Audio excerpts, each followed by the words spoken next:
Hello বন্ধুরা, তো দেখে তো নিশ্চয়ই বুঝতে পারছো কোথায় আমরা এসেছি। পুরো ফ্যামিলি নিয়ে ঘুরতে এসেছি পুরীতে। উফ, সরি, আগে ইন্ট্রোটা দেখে নাও। Hello guys, welcome back to our channel Mayang family blog. আশা করি তোমরা সকলেই ভালো আছো। তো যেটা বলেছিলাম যে আমরা বেরোবো ঘুরতে, তো আজকে বেরোচ্ছি ঘুরতে। তো সবাই এখন রেডি, এখন বেরোবো। তো ভিডিওটা অবশ্যই দেখতে থাকো, আশা করি ভালো লাগবে। আমরা সকলেই রেডি। ব্যান্ডেল থেকে আমাদের ট্রেন হচ্ছে রাত 8:30। বাবান, তুই ওই ব্যাগটা নিবি?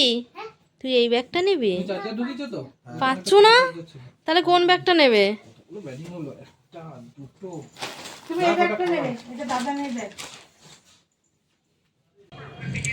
চলে এসেছি হচ্ছে আমরা ব্যান্ডেল স্টেশনে। এবার এখান থেকে চলে যাব হচ্ছে আমরা হাওড়াতে। হাওড়া থেকেই আমাদের ট্রেন। তো টাটা ব্যান্ডেল, আবার দেখা হবে 5 দিন বাদে। তো চলে এসেছি আমরা হাওড়াতে। তো আমরা সবাই মিলেই যাচ্ছি হচ্ছে আমার ছোটো পিসি বাড়ির ফুল ফ্যামিলি আর বড় পিসি বাড়ির ফুল ফ্যামিলি, শুধু বড় পিসেমশাই বাদ দিয়ে।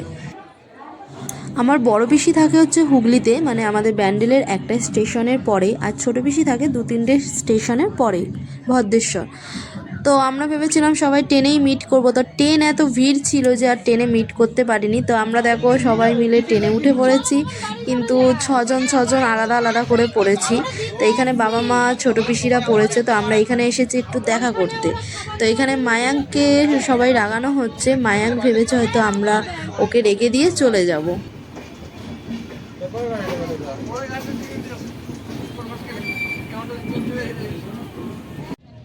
তো ট্রেন ছেড়ে দিয়েছে আর খুব মজা হচ্ছে। আমরা তো খুব মজা করতে করতেই যাচ্ছি। আর যেহেতু রাতের ট্রেন, তো আমরা বাড়ি থেকে সবাই অল্প অল্প করে খাবার এনেছি। তো এখানে এখন সবাই মিলে খাওয়া দাওয়া চলছে, আর ওদিকেও ওরাও খাচ্ছে।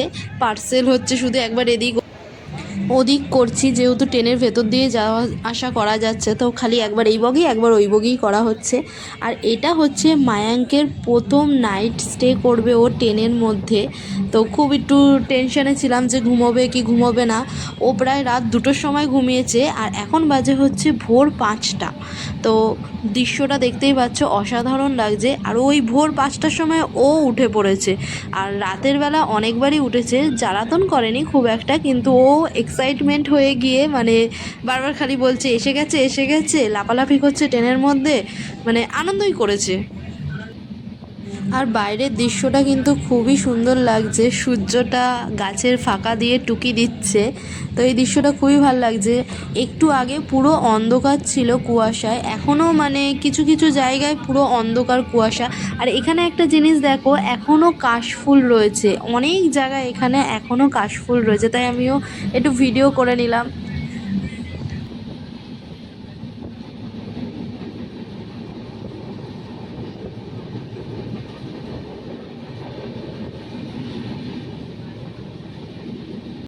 তো আমরা চলে এসেছি আমাদের গন্তব্য স্টেশন পুরীতে। তো পুরী যখন স্টেশনটায় ঢুকছিল, তখন আমরা না একটু কনফিউজ ছিলাম, এটাই পুরী তো তাই কোথাও লেখা খালি খুঁজছিলাম। তো সব জায়গাতেই লেখা ছিল পুরী। তো আমাদের ট্রেন কিন্তু একটুও লেট করেনি, 7টা 10 টাইমিং ছিল। তো 7টা 10-এই আমাদের নামিয়েছে। আর জানি না ট্রেনে সবার কীরকম ফিলিংস আসছিল। আমার কিন্তু একটু ভয় লাগছিল, যেহেতু কিছুদিন আগেই, মাসখানিক আগেই একটা খুব বড় দুর্ঘটনা ঘটেছিল, সেই জন্য আমার একটু টেনশন হচ্ছিল। তো এটা হচ্ছে পুরী স্টেশন। তো আমরা এবার টোটোতে উঠে পড়েছি, আর শুধু সমুদ্র খুঁজে যাচ্ছে মায়াঙ্ক চারিদিকে, তাই একটু মুডটা অফ, মুখটা ভার করে রেখেছে। সেই সকাল থেকে বলে যাচ্ছে সমুদ্র কোথায়, সমুদ্র কোথায়। ট্রেন থেকে বলে যাচ্ছে, মানে ও ঘুম থেকে উঠেই সমুদ্রে স্নান করবে, রাতে বলেই শুয়েছিল। তো এখনও সমুদ্র খুঁজে যাচ্ছে খালি। আমরা এখন হোটেলের রুমে চলে এসেছি। তো এই রুমটা আমরা দুটো পেয়েছি। দাঁড়াও একবার তোমাদেরকে ভালো করে আগে দেখিয়ে নিই। এই যে এখান থেকে এন্ট্রি, খুবই ছোট রুম। এই বেডে মোটামুটি 4জন শুতে পারবে। তা আপাতত আমরা বিকেল 7টা পর্যন্ত এই রুমটাতে থাকবো। ওটা হচ্ছে রান্না করার জন্য কিচেন আছে, আর এটা হচ্ছে বাথরুম। তো আমরা হোটেল ঠিক করার পর একটু সবাই মিলে জলখাবার খেয়ে নিয়েছি সকালের। সকাল বলতে এখন বেজে গেছে হচ্ছে 12টা। তো আমরা জলখাবার খেয়ে এখন যাচ্ছি হচ্ছে সমুদ্রে, আজকে স্নান করব, তারপর বিকেলে যাব হচ্ছে পুজো দিতে। তো সমুদ্র দেখে তো মায়াঙ্ক খুব লাফালাফি করছে। ও তার মধ্যে পুরীতে এসে মানে সমুদ্রে যাওয়ার আগে পড়ে গিয়ে হাত পা ছুলেও গেছে ওর। ও তাও সত্ত্বেও সমুদ্রে যাবে, হাঁটতে পারছে না ঠিক করে।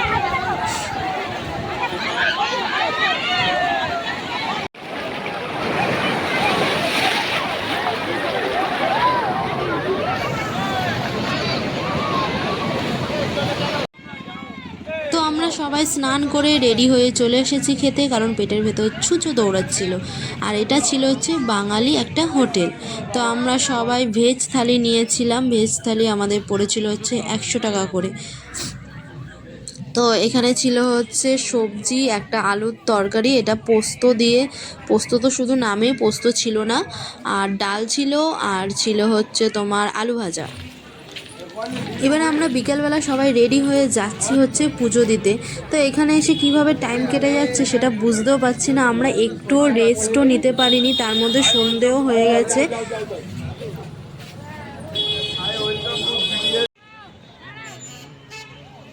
এটা হচ্ছে পুরীর মেন মার্কেট। এখান থেকে আমরা টোটো করে গেছিলাম হচ্ছে পুরীর মন্দিরে। এখান থেকে বেশি দূরও না, পায়ে হেঁটেও যাওয়া যেত, কিন্তু সবাই খুব টায়ার্ড ছিল বলে আমরা টোটো করে গেছিলাম। টোটো না মানে ওই গাড়িগুলো, এই যে কালো গাড়িগুলো, এই গাড়িগুলো করে আমরা গেছিলাম। তো আমরা চলে এসেছি এখন পুরীর মন্দিরে। মন্দির থেকে কিন্তু অনেকটা দূরেই আমাদের নামিয়ে দিয়েছে। এখন আমাদের অনেকটা হেঁটে হেঁটে যেতে হবে। তারপর ওখানে গিয়ে আবার জুতো রাখতে হবে, মোবাইল রাখতে হবে, মানে সমস্ত কিছু রেখে তারপর পুরীর ভেতরে মন্দিরে ঢোকা যাবে। দূর থেকে তোমরা দেখতেই পাচ্ছ জগন্নাথের মন্দির। শুধু এই পুরীর মেন মন্দিরেই না ফোন অ্যালাউ নেই। যদি ফোনটা অ্যালাউ থাকতো তাহলে তোমাদের জগন্নাথও হয়তো দর্শন করাতে পারতাম।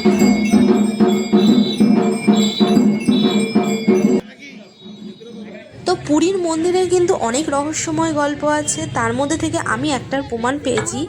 মেন যে পতাকাটা উড়ছে তোমরা দেখতে পাচ্ছ দূর থেকে, সেই পতাকাটা কিন্তু সবসময় হাওয়ার বিপরীত দিকে ওড়ে। আর এই কথাটা পুরোপুরি সত্যি। সেখানে গিয়ে আমরা ওটাই আগে ফলো করেছিলাম। তো দেখলাম যে হ্যাঁ সত্যি, যে পতাকাটা সবসময় বিপরীত দিকে উড়ছে।